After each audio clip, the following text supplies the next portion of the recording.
Sr. Presidente, muito obrigado. Cumprimento todas as pessoas presentes na sala e todos aqueles que me ouvem à distância.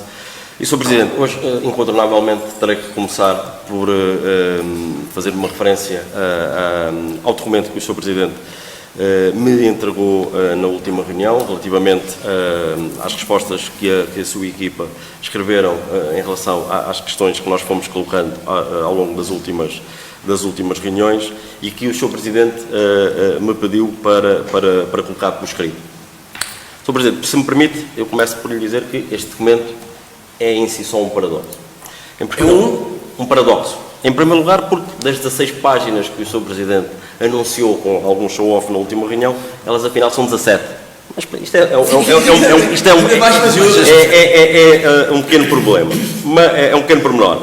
Mas ele é um paradoxo, pois nestas 16 páginas responde àquilo que nós não perguntamos e não responde àquilo que nós perguntamos. Na reunião de 22 de agosto, das 9 perguntas apresentadas, o Sr. Presidente entregou-me este documento com resposta a apenas 5 dessas 9 perguntas. E em relação à reunião do dia 8 de agosto, não há uma única resposta. Ó Sr. Presidente, nós sabemos, e o Sr. Presidente tem tido a oportunidade de o referir com alguma frequência, que é dedicado, e nós acreditamos, que trabalha muito e que tudo é difícil e complexo e poderemos estar de acordo relativamente a esta matéria, mas também lhe lembro que há prazos legais que devem ser cumpridos e que têm estado a ser reiteradamente violados. E depois, reforçar que nós continuamos cá para o ajudar, Sr. Presidente, apesar do Sr. Presidente já me ter dito aqui várias vezes que não precisa da nossa ajuda para nada. Mas, se me permite um pequeno comentário, às vezes alguma da demagogia que utiliza em algumas das suas respostas, provavelmente até o vão perpetuar nas funções que neste momento desempenha, mas permita-me que lhe diga que a história encarregar-se-á de fazer uma avaliação muito negativa desse desempenho. Porque uma coisa é aquilo onde nós estamos e outra coisa é a qualidade com que desempenhamos as nossas funções. E, portanto, sobre este assunto, termino reforçando o pedido de resposta às perguntas que ainda estão por responder, reforçando que há prazos legais que há muitos estão ultrapassados. E, Sr. Presidente, entra então nos temas que efetivamente fazem a diferença e que interessam aos abrantinos, e à semelhança da última reunião, inicio hoje a minha intervenção partilhando com os abrantinos o percurso e exemplo de vida singular de mais um jovem abrantino e que tivemos a oportunidade de destacar nos últimos dias na nossa página do movimento.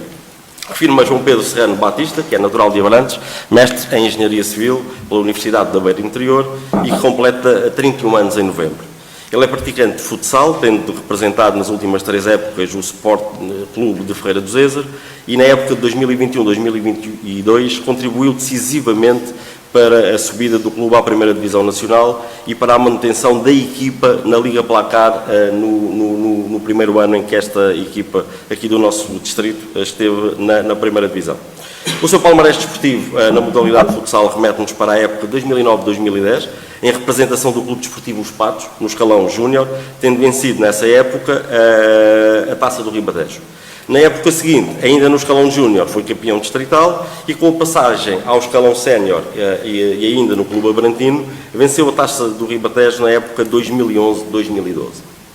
Em 2012-2013 mudou-se para a Associação Desportiva do Fundão, já na Primeira Divisão Nacional, onde representou este clube durante 3 temporadas, tendo na segunda temporada, 2013-2014, ao serviço deste clube, vencido a Taça de Portugal frente a uma final disputada pelo Sport Lisboa e Benfica e tendo também sido vice-campeão nacional, perdendo na final dos play-offs para o Sporting Clube de Portugal.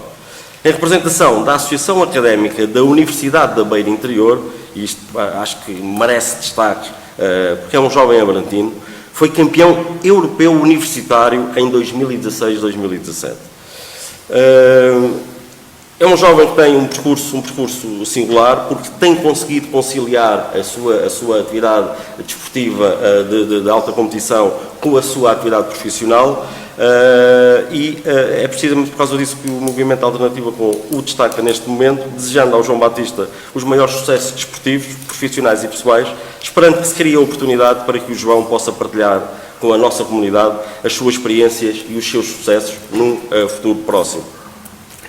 Sr. Presidente, tenho agora que mudar de assunto porque recebemos uma informação de um representante eleito em setembro de 2020 relativamente ao Conselho Municipal de Turismo de Abrantes e ao Conselho Municipal de Turismo de Abrantes, ao qual nós fomos fazendo referência ao longo destas reuniões, e esta informação deu-nos conhecimento de uma situação, na opinião deste representante, irregular e que não respeitou o regulamento do Conselho Municipal de Turismo de Abrantes, que foi aprovado na Assembleia Municipal na sessão ordinária de 27 de setembro de 2019, conforme documento que depois anexarei a esta minha intervenção e que entregarei para ficar registado em ata.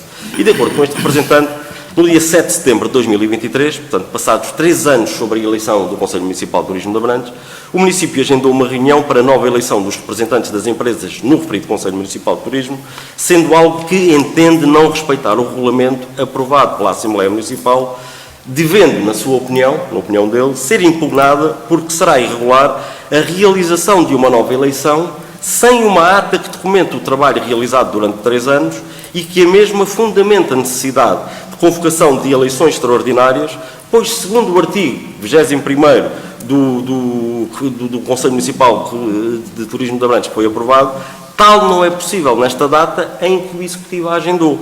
E eu recordo que a redação deste artigo 21, diz no número 1 que os membros do Conselho Municipal de Turismo têm um mandato temporal coincidente com o mandato autárquico. Ora, estando nós neste momento no meio, mais ou menos a meio do mandato autárquico, na opinião deste representante do Conselho Municipal de Turismo, eleito em setembro de 2020, isto não é possível nesta fase, e o Executivo demonstrou durante 3 anos um total de desrespeito para com o regulamento e para com os representantes eleitos, que sempre se mostraram colaborantes e disponíveis, aguardando o devido e consagrado cumprimento do calendário para as obrigatórias reuniões. Mais acrescenta este representante que não aceita a desculpa da pandemia como a responsável para a inatividade existente, pois ela provocou uma alteração no comportamento dos consumidores, criando oportunidades para os territórios de baixa densidade, tendo sido muitos os municípios que, entendendo as alterações na procura, trabalharam durante este período, criando produtos de sucesso que hoje atraem visitantes. Este documento que recebemos termina com a informação de que, após anos de desconsideração por parte do Executivo local, a nova administração da empresa que representa decidiu mudar a sede social e base de operações para outro concelho, onde a visão e estratégia do Executivo está ao serviço das pessoas e das empresas, sendo assim esta a última intervenção pública nas questões de turismo no Concelho de Abrantes. Sr. Presidente, eu gostava só de lhe perguntar se esta situação o deixa preocupado, se há aqui realmente matéria se há aqui realmente matéria para que esta eleição possa ser impugnada. E já que estamos numa de preocupações, deixe-me agora perguntar e reforçar as palavras aqui do meu colega vereador Vítor Moura, se o Sr. Presidente não se preocupa, se não o preocupa a atual falta de capacidade de interação dos cursos da ESTA. É que, e eu complemento a informação do Sr. vereador Vítor Moura, é que são 5 os cursos existentes e 3 desses cursos continuam sem qualquer tipo de candidaturas na segunda fase, e nós esperamos e desejamos que possa haver inscrições na terceira fase. Mas os números ganham outra dimensão quando percebemos que das 82 vagas iniciais relativamente aos 5 cursos, ainda existem 68 vagas sobrantes, querendo isto dizer que em 2 fases de candidaturas apenas temos 19 novas inscrições. Isto tem que nos deixar preocupados, tem que nos fazer refletir e permite-me fazer-lhe a pergunta se, na sua opinião, estes números devem-se aqui. Estes números preocupantes devem-se aqui.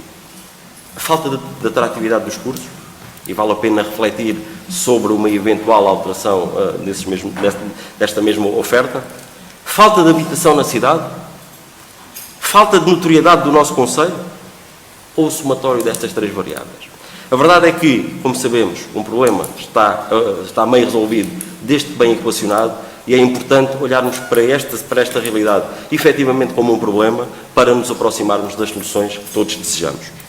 E, Sr. Presidente, em complemento relativamente a esta informação que acabei de lhe dar, posso lhe dar mais uma informação para o ajudar a responder às perguntas que acabei de lhe fazer.